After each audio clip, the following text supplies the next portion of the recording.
the top prospect, Matthew Schaefer, who is by all accounts going to be the number 1 pick. We think, we expect, we will see. But why is Matthew Schaefer a top prospect?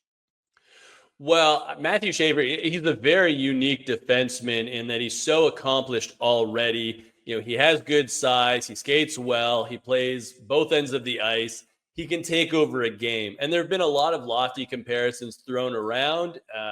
For me, the reason you go number 1 with Schaefer is what if he's the next Cale Makar?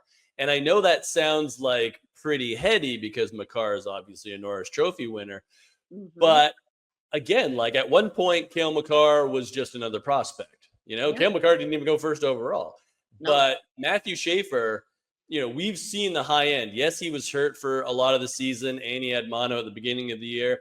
But when he was in the lineup, he was an absolute game changer. And we saw him at the World Juniors. With him in the lineup, Canada was great. With him out of the lineup, they were horrible. And he was only 17. So, imagine what he could do for your team. I don't know if he steps right into the lineup simply because of the lack of development time he had this year. Sure. But as soon as he gets into an NHL lineup, I expect him to make a difference. Yeah.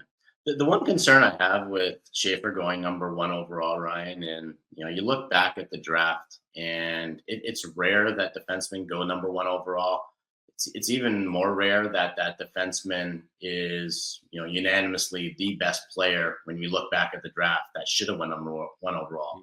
Like Owen Power, we'll see what happens with that draft because that one was kind of an iffy draft. But even Rasmus Dahlin, you had to redo that one over again.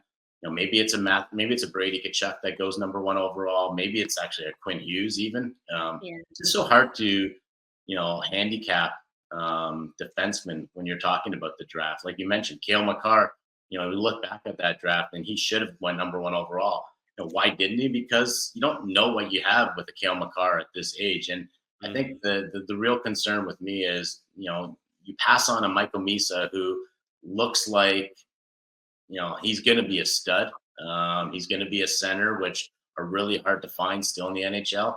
And how about if you get a Matthew Schaefer that, is just a good defenseman, and maybe he takes 2 or 3 years to make that impact versus you get a Misa who can jump in right now and just change the outcome of the game immediately. So, that would be my only concern with, Schaefer going number 1 is, it's not a generational, maybe I'm wrong, but, the word is that he's not going to be a generational number 1 pick like Connor McDavid was or an Austin Matthew was.